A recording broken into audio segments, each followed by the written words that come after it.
দেশি মুরগি তো সব জায়গায় পাওয়া যায় না। এবারে দেশি মুরগির ঝোলের যে স্বাদের টেস্ট, সে যে কতটা ভালো হয় সে তো সবাই জানো। আর ব্রয়লার মুরগি যদিও আমরা খেয়ে থাকি, দেশি মুরগির জায়গা কিন্তু সে নিতে পারবে না। আমি বাড়ি এসে বাবাকে বললাম, লোকাল চিকেন আনিয়ে দাও। আমি অনেক দিন হয়েছে খাইনি, কেন কি ভোপালে পাওয়াই যায় না। আর ওই ব্রয়লার মুরগি আমার খুব একটা ভালো লাগে না। আর এখানে এত কিছু ওষুধ দেওয়া থাকে, সেটা আমাদের স্বাস্থ্যের জন্য ভালো হয় না বলে খুব একটা খাওয়াও হয় না। আজকে তোমাদের সাথে শেয়ার করব আমি কিভাবে দেশি মুরগির ঝোল রান্না করি। আশা করছি তোমাদের ভালোই লাগবে। তেলটা গরম হওয়ায় একটু গোটা গরম মশলা, তেজপাতা, জিরে সব কিছু দিয়ে ওই যে পেঁয়াজটা কেটে রেখেছিলাম পেঁয়াজটা দিয়ে দিয়েছিলাম। ও আমি না জিরেটা, যে গোটা জিরেটা ছিল সেটা দিলে ভুলে গেছিলাম। পরে সেটা পেঁয়াজটা দেওয়ার পরেই সাথে সাথেই অ্যাড করে দিয়েছিলাম। তারপর ওখানে একে একে হলুদের গুঁড়ো, লবণ আর সাথে একটু অ্যাড করেছিলাম চিনি। চিনিটা দিলে কি হয়, পেঁয়াজটা না ক্যারামেল হয়ে যায় আর কালারটা ভীষণ সুন্দর হয়। তোমরা লাস্টের দিকে দেখতে পারবে পেঁয়াজের কালারটা কি সুন্দর হবে, যার জন্য খেতেও ওটার টেস্টটা আরেকটু ভালো হবে। আর প্লাস ভালো বলবো কি, ভালো তো হয়ই, সাথে একটু আলাদা ধরনের হয়। আর প্লাস ঝোলের কালারটাও খুব সুন্দর হয়। তারপর পেঁয়াজটা ভাজা হয়ে আসাতে আমি আলুটা দিয়েও ভালো করে ভেজে নিয়ে ওখানে যেটা মাংস ছিল, মাংসটা আমি হালকা একটু হলুদ মেখে রেখেছিলাম, ওটা দিয়ে দিয়েছি। মাংসটা দিয়ে ভালো করে একটু নাড়িয়ে চাড়িয়ে ওটা কিছুক্ষণের জন্য ঢাকা দিয়ে দিয়েছিলাম। মাংসটা কিন্তু যত ঢেকে ঢেকে বানানো হয় দেশি মুরগির মাংস ততটাই স্বাদ হয়, তাই আমি অনেকবারই ঢেকেছি, তোমরা আগে দেখতে থাকবে। তারপর ওই ঢাকাটা সরিয়ে ওখানে আমি একে একে একটু কাশ্মীরি লঙ্কার গুঁড়ো, একটু গোলমরিচের গুঁড়ো আর আদার পাউডার করা ছিল সেটা দিয়ে দিয়েছিলাম।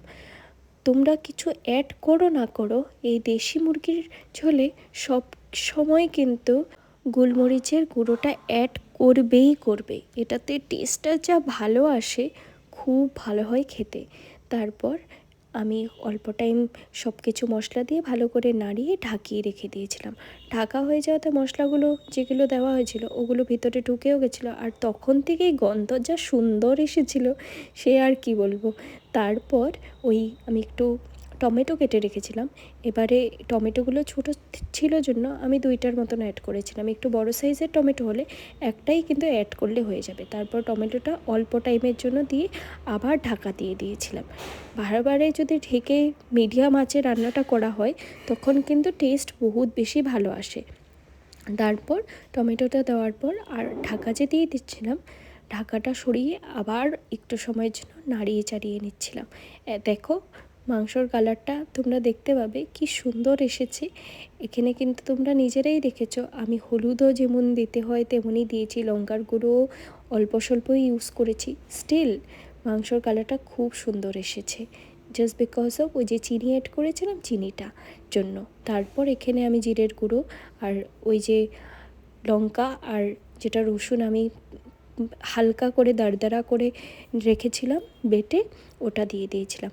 দেশি মুরগিতে না তোমরা ট্রাই করবে এই হালকা করে বাটা, পুরো বাটা না হালকা করে বাটা রসুন আর এই লঙ্কাটা করতে অ্যাড করতে। তখন না দেশি মুরগির ঝোলের টেস্টটা আরও বেশি হয়। যখন মুখে হালকা হালকা ওই রসুনের ভাবটা পড়ে তখন খেতে যেন আরও বেশি ভালো লাগে। তারপর সব কিছু দিয়ে ভালো করে কষিয়ে ওখানে ঝোল অ্যাড করে, ধনেপাতাটা আমি আগেই দিয়ে দিয়েছিলাম। নামানোর আগে অনেকে ধনেপাতা দেয়, কিন্তু আমি আগেই দিয়েছিলাম।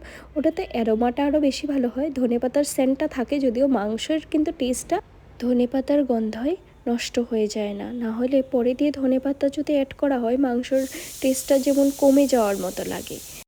তারপর নামানোর আগে একটু গরম মশলা দিয়ে ভালো করে একটু নাড়াচাড়া করে আমি চিকেনটা নামিয়ে নিয়েছিলাম। দেখাও কি সুন্দর হয়েছে, আর গন্ধটাও যা ভালো আসছিল। তোমরা কিন্তু এইভাবে একবার চিকেনটা ট্রাই করে দেখতেই পারো, আশা করছি তোমাদের ভালোই লাগবে। আর যদি ভালো লাগে থাকে ট্রাই করো, আমাকে কিন্তু কমেন্টে জানাবে সে যে কেমন হয়েছে। দেখা হবে পরের একটা ভিডিওয়। টাটা।